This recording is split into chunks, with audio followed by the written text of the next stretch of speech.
எங்கள் பெண்கள் அமைப்பின் பெண் உறுப்பினர்களுடன் பாலியல் ரீதியாக ஆபாசமாக பேசுவதும் லஞ்சம் கேட்டு மிரட்டி வருவதுமாக செயல்பட்டுக் கொண்டிருக்கும் சென்னை பொருளாதார குற்றப்பிரிவு போலீசார் டிஎஸ்பி பொன் சங்கர், எஸ்எஸ்ஐ லதா, எஸ்எஸ்ஐ விஜயா, காவலர் தமிழ்ச்செல்வன் ஆகியோர்கள் மீது நடவடிக்கை எடுக்கக் கோரி தாசன் கோ செய்தி தொடர்பாளர் கிரிஜா 50க்கும் மேற்பட்ட பெண்களுடன் தமிழக முதல்வர் தனிப்பிரிவில் மனு.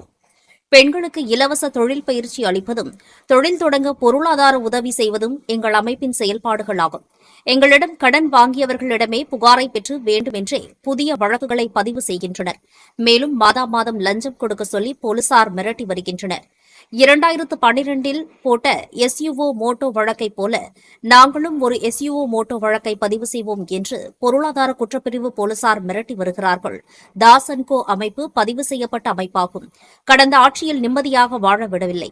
பெண்கள் மற்றும் குழந்தைகளின் நலனை விரும்பும் தமிழக முதல்வர் எங்கள் இந்த மனுவின் விவரங்களின் உண்மை நிலையை விசாரித்து உண்மை இருப்பின் எங்கள் அமைப்பு வழக்குகளை முடித்து முறையாக செயல்பட ஒத்துழைப்பு தரும்படியும் மேற்கண்ட காவல்துறை அதிகாரிகள் மீது நடவடிக்கை எடுக்க கோரியும் இந்த மனுவை அளித்திருப்பதாக தாசன்கோ செய்தி தொடர்பாளர் கிரிஜா தெரிவித்தார்.